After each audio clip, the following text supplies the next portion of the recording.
we request Commissioner Amy P. Ferolino to read the proclamation certificate of Senator-elect Erwin Teshiba Tulfo.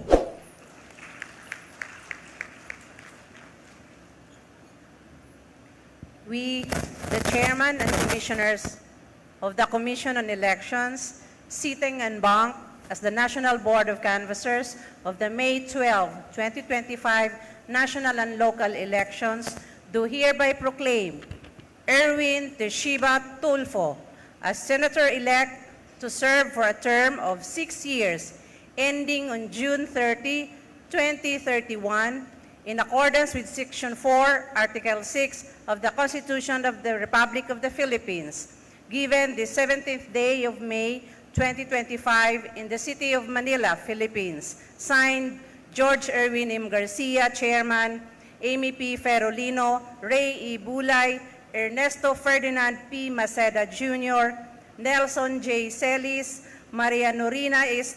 Tangaro Casingal, Noli R. Pipo, Commissioners, attested by Chofisto E. Elnas Jr., Executive Director.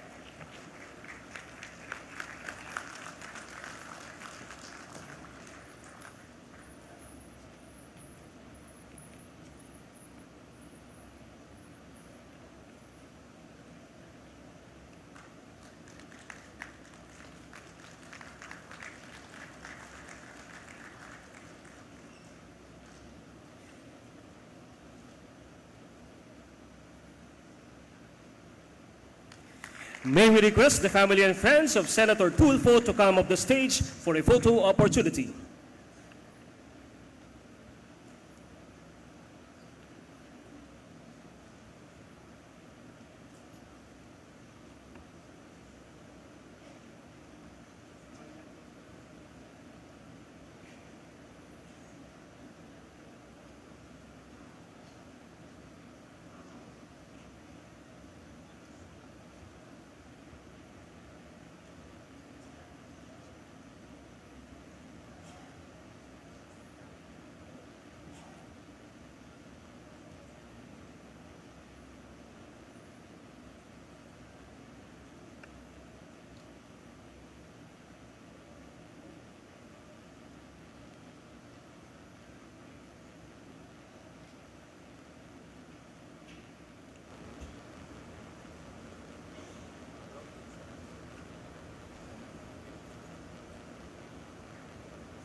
And may we request Senator Tulfo to give us a short message.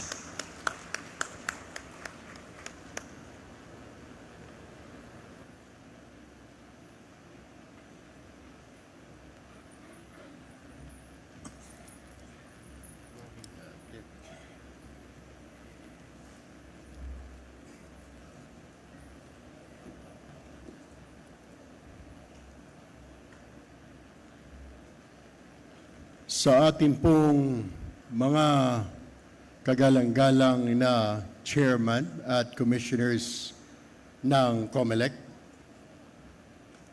palakpakan po natin at 10 ng kanilang mga staff sa Commission on Election. Palakpakan po natin dahil po sa isang malinis at mabilis na halalan. Salamat po. Salamat din po sa alyansa, sa pamumuno po ng Pangulong Marcos at ang aming pong campaign manager na si Ginoong Toby Chanco, and of course sa aking mga kasamahan.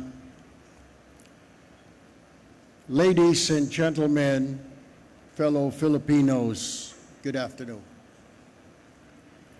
Thank you for believing in me. Thank you for choosing me as one of your representatives in the upper chamber this past election. It is the highest honor to serve you as a senator of the Republic of the Philippines. Today I stand before you not only as an elected public servant, but as a fellow Filipino who shares your hopes, your struggles and dreams for a better future. In these trying times of economic hardships, social divisions, and heightened political differences, there is but one powerful force that can carry us forward, and that is national unity. Unity is not just a concept we talk about during elections. It is the foundation of a strong and resilient nation. It is what binds the rich and the poor, the young and the old, the people from Luzon, Visayas, and Mindanao. It is what enables progress, justice, and peace. Our diversity in culture, in beliefs, in language, it's not a weakness. It is our strength. But unity does not mean uniformity. It means finding common ground, listening to each other with respect, and working together despite our differences, with one common goal: to move forward together as one nation. If we fail to unite now, we may not be able to achieve what our leaders from the past to the present have been working on to uplift the life of every Filipino citizen. As your newly elected senator, I commit to being a bridge, not a barrier. I will work with leaders from all parties, listen to voices to all sectors or from all sectors, and prioritize laws and programs that will unite rather than further divide this nation. Thus, I ask my fellow senators, let us set aside our political differences for the sake of our nation and our people, and let us work together to resolve the problems before us. We are not enemies. We are Filipinos, no matter our political colors or beliefs. Let us move forward together. Let us rise above politics, above personal and political interests, and above hatred. Let us build a country where every Filipino feels seen, heard, and valued. United, there is nothing we cannot do. Mabuhay ang Pilipinas, mabuhay tayong lahat. Thank you very much, Senator Tulfo. May we request Commissioner Ray E. Bulay to read the proclamation certificate of Senator-elect Ronald Marapon de la Rosa.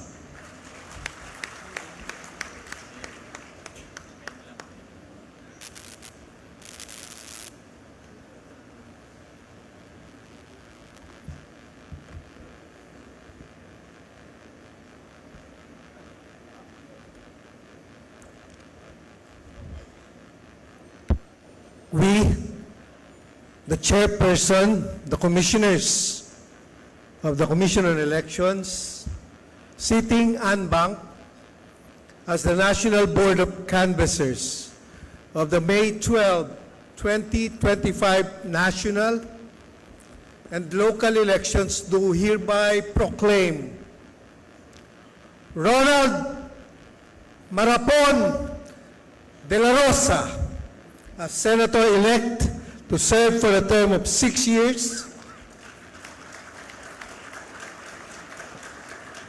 ending on June 30, 2031, in accordance with Section 4, Article 6 of the Constitution of the Republic of the Philippines, given the 17th day of May, 2025, in the city of Manila, Philippines. Signed, Chairman George Erwin Garcia. Signed, Commissioner Amy P. Ferolino. Signed, Commissioner Ernesto Ferdinand P. Maceda Jr. Signed, Commissioner Nelson J. Celis. Signed, Commissioner Maria Norina Tangaro Kasingal, Commissioner. Signed, Noli R. Pipo, Commissioner. Signed, yours truly, Perdóname. I will read this twice. Attested by the Honorable Executive Director of the Commission on Elections, Chopisto E. Elnas Jr. Attested by Chopisto E. Elnas Jr., Executive Director.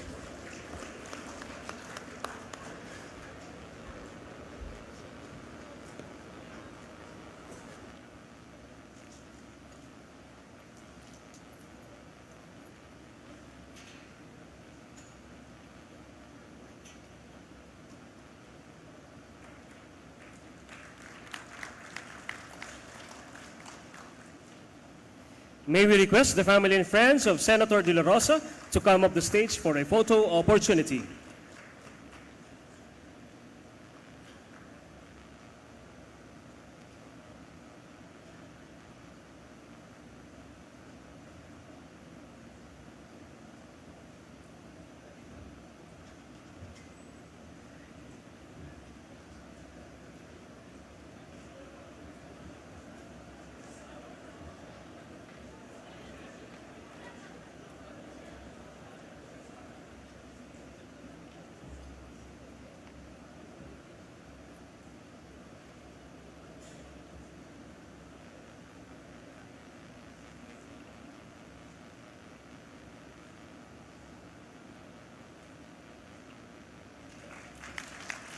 And may we request Senator De La Rosa to give us a short message.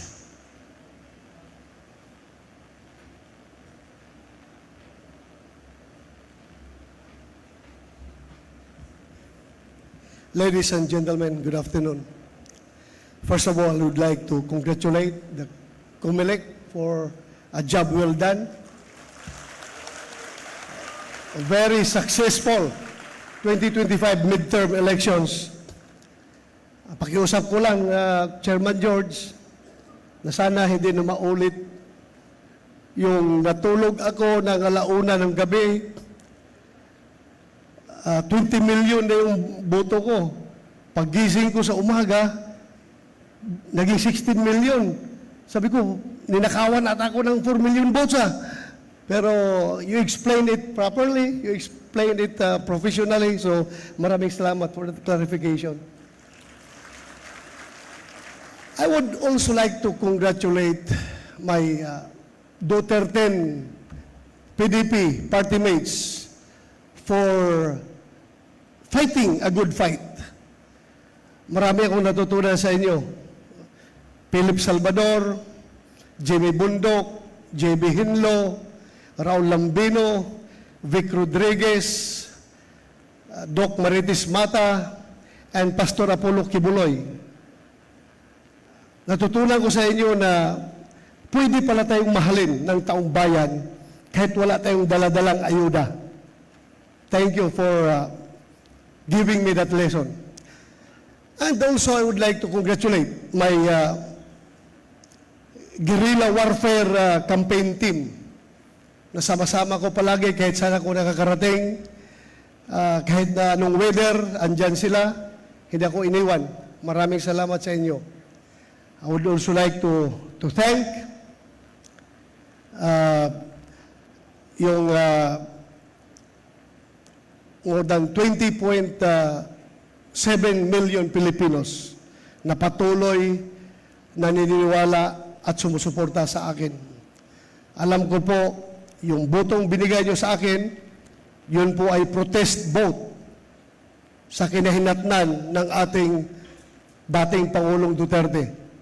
Kaya nasaan ka man ngayon, President Duterte, sir, I dedicate this victory to you. Maraming salamat po. At kay Vice President BP Sara, maraming salamat sa iyong patuloy na encouragement and motivation na binibigay sa amin. Thank you for the inspiration. At sa lahat ng Pilipino, ako po'y magsasabi na hindi ko po kayo bibiguin, itaga nyo sa bato. Maraming salamat. Thank you very much, Senator De La Rosa. Now, may we request Commissioner Ernesto Ferdinand P. Maceda Jr. to read the proclamation certificate of Senator-elect Paulo Benigno Aguirre Aquino IV.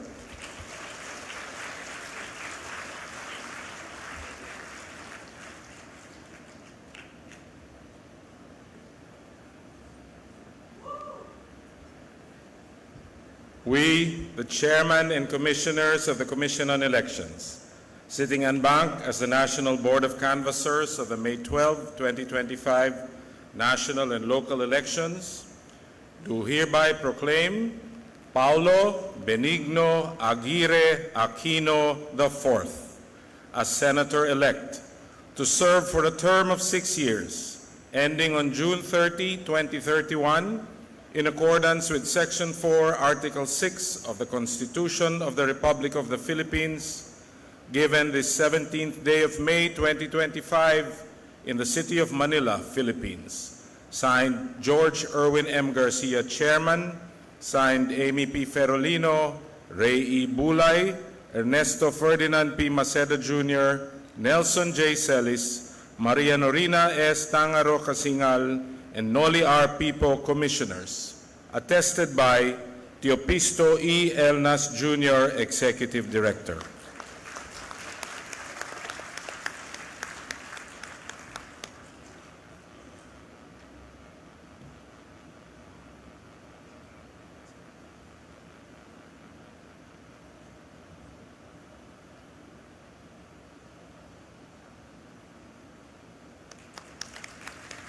Now, may we request the family and friends of Senator Aquino to come up to stage for a photo opportunity.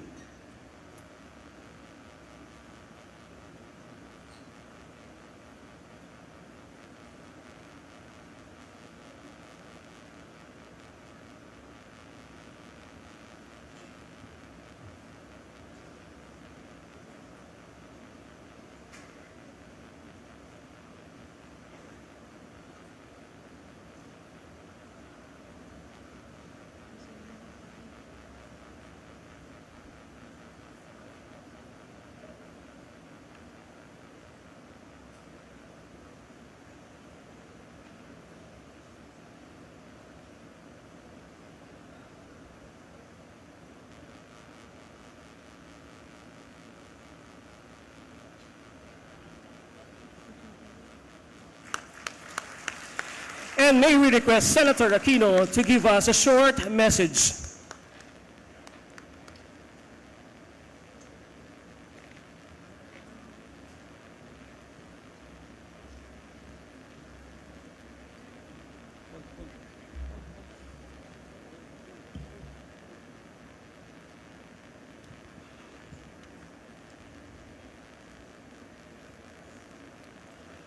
Magandang hapon po sa ating lahat. Let me begin by thanking, of course, the Lord Almighty. Ito pong pagtakbo po natin ay isang pagtakbo ng tiwala sa Diyos at sa taong bayan. Unang-una po sa lahat. Pangalawa, nais ko pong pasalamatan ng aking magulang, si Paul at si Melanie na nandito. Marahil po alam ninyo na kahit po 80 na po sila, nangangampanya pa rin para po sa kanilang pinakabatang anak. Nais ko rin pong pasalamatan ng aking asawa, si Timmy, na marami pong naibigay sa kampanyang ito. Lahat na pwedeng ibigay, naibigay po niya. At syempre yung dalawa ko pong girls, si Rory at si Coco. Nais ko rin pong pasalamatan ng ating Commission on Elections headed by Chairman George Garcia at lahat ng kasama po sa COMELEC. Maraming salamat po. Thank you very much po. Alam niyo po, sa 90-day campaign na ito, marami po talagang makikilala. Marami pong mamimit. Marami pong mga makakausap. Mga kababayan po natin. Magsasaka, mangingisda, estudyante, call center worker. Napakarami po. At yung paulit-ulit po nilang hinihingi sa mga lingkod bayan, sa mga tao po na nais nilang makita sa Senado, ay isang Senado na magbibigay lunas, magbibigay tulong, magbibigay solusyon sa mga problemang dinaranas ng ating mga kababayan. At ako po, ang hangarin ko, ang pangarap ko, ang wish ko po para sa Senadong ito, sana po lahat kami magsama-sama para tulungan ang taong bayan, para bigyang lunas ang mga problema na dinaranas ng ating mga kapwa Pilipino. Alam niyo po, ito pong pagtakbong ito ay kakaiba talaga. No? Nagsimula po tayo napakalayo. Sa totoo lang po, wala po tayo sa top 12. In fact, wala nga po tayo sa top 20 nung una po tayo nagsabi na tatakbo po tayo. Pero dahil po sa sipag at tiyaga, hindi po ng inyong lingkod, kung hindi ng napakaraming volunteers, napakaraming kabataan na nagsuporta, lumabas, nagsalita, nag-post, nag-house to house, kaya po tayo umabot po dito. At sa kabataang Pilipino, lubos-lubos po ang pasasalamat natin. Maraming salamat. Ang binigay niyo pong mandato, hindi po sasayangin. Ang binigay niyo pong mandato, iingatan po natin at sisiguraduhin po natin na ang mga reforma sa edukasyon, pagkakaroon ng trabaho at pag-angat ng ating kapwa Pilipino, ng pamilyang Pilipino, yan po yung aaraw-arawin po natin. Ito pong kampanyang ito, there was one time may nagtanong po sa atin na reporter. Tinanong po niya, Senator Bam, anong mensahe mo sa mga magulang na nakikinig? Ang sabi ko po, at ito po yung aking simpleng pangako, araw-araw na tayo po'y nasa Senado, araw-araw na tayo po'y nandoon, kasama po ng mga kasama ko po dito, araw-araw po naming iisipin, araw-araw pong nasa puso, araw-araw po kaming magtatrabaho para sa kapakanan ng inyong mga anak. Kung paano po sila magtatapos, kung paano po sila magkakatrabaho, kung paano po aangat ang buhay ng kabataang Pilipino at aangat ang buhay ng bawat Pilipino, yan po yung simpleng pangako ni Senator Bam Aquino at kasama po ng mga kasama ko, araw-araw po kaming magtatrabaho para po sa inyo. Maraming salamat po muli. Mabuhay ang Pilipinas, mabuhay ang kabataang Pilipino. Maraming salamat po. Thank you very much, Senator Aquino. May we request Commissioner Amy P. Ferolino to read the proclamation certificate of Senator-elect Christopher Lawrence Tesoro Go.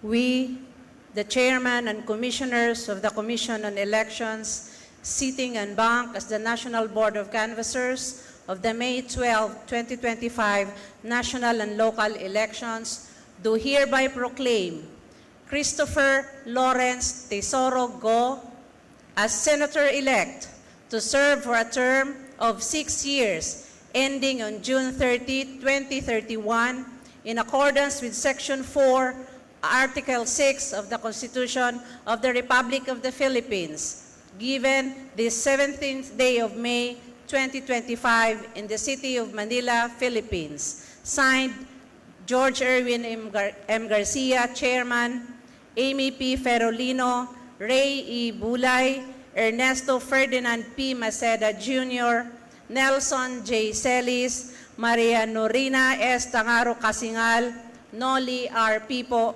Commissioners. Attested by Chupisto A. Alnas Jr., Executive Director.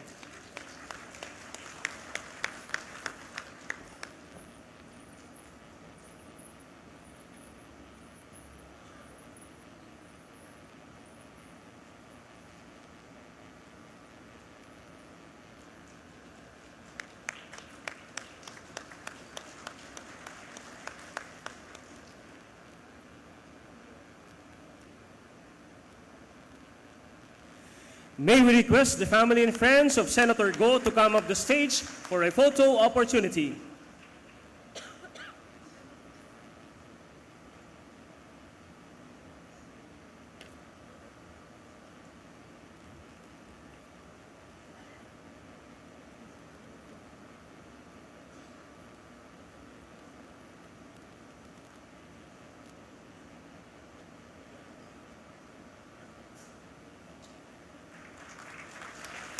And may we request Senator Go for a short message.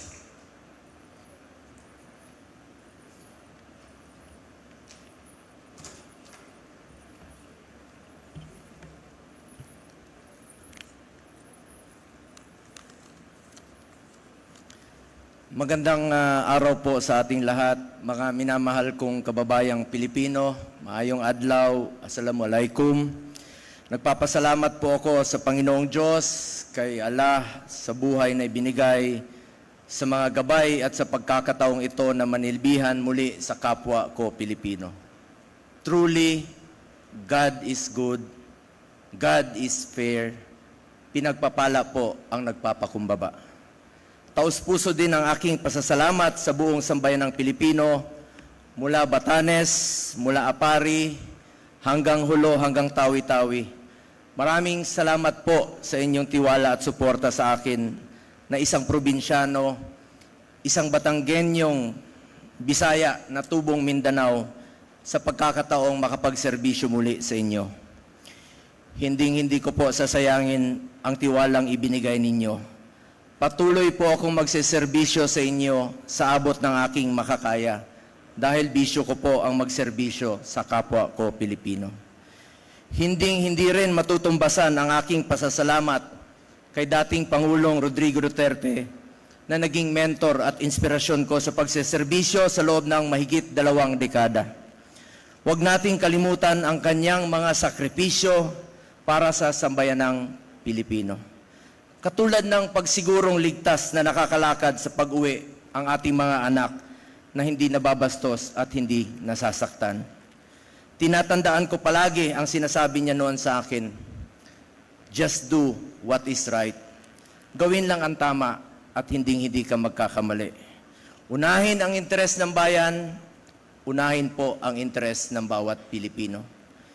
Maraming salamat din po sa ating Vice President Sara Duterte sa pag-endurso sa aming mga Duterten senatorial candidates. Salamat sa mga staff. Salamat rin po sa mga kapwa ko kandidato. Ipe Salvador. Lubos rin po ang aking pasasalamat sa mga bumubuo ng COMELEC sa pamumuno ni Chairman George Garcia at sa ating mga ginagalang na commissioners. Sa bawat empleyado ng COMELEC at lalo na sa mga guro na nagsakripisyo, yung iba po tinawid ang 7 oras para siguraduing maayos at matagumpay ang ating eleksyon. Maraming salamat po sa inyong lahat. Thank you very much, Senator Go. Hindi pa ako tapos. Sorry po. Nagpasalamat lang po ako sa inyo. Sorry po.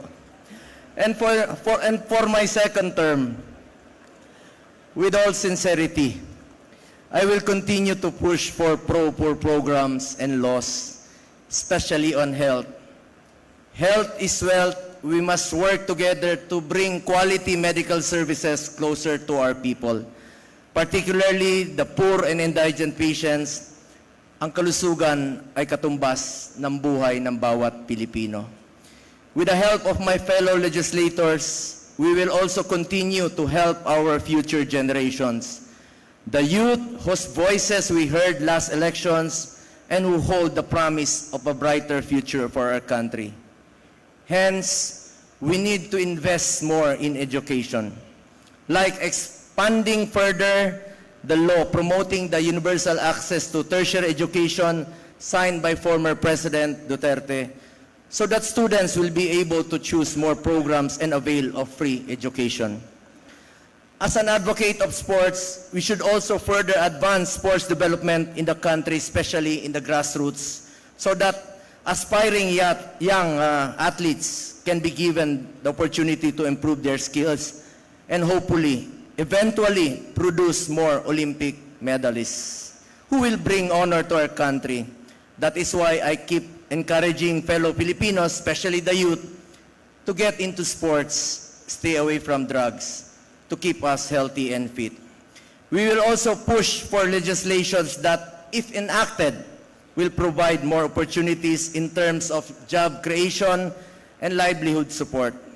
Together, we must pursue and strengthen food security in order to ensure that there is food on the table of our people. Importante po sa akin ang laman ng tiyan ng mga kababayan natin, lalong-lalo na po yung mga mahirap. We must continue our fight against criminality, illegal drugs, and corruption for a more peaceful and orderly society. Mahalaga pong nakakalakad sa gabi ang ating mga kababayan na walang takot. Hindi po ako politiko na mangangako. Gagawin ko lang po ang aking trabaho para sa Pilipino. The measure of the success of a society is the way it treats and takes care of its own people. As such, starting today, let us now buckle down to work. Magtrabaho na po tayo. Hindi ko po matiis na nakaupo lamang sa opisina habang marami sa ating mga kababayan ang patuloy na naghihirap. Hindi lang naman legislation ang trabaho ng isang senador. Kasama din dito ang mandato, ang oversight para masigurong tama ang ginagawa ng mga ahensya ng gobyerno, representation para makinig sa inyong mga hinaing at maging boses nyo sa Senado, constituency, kayo yun bilang aming pinagsisilbihan. With all humility, I wish to be remembered not just as a senator, but as a public servant who puts first the welfare of our people at all times, particularly the poor and the less fortunate in life.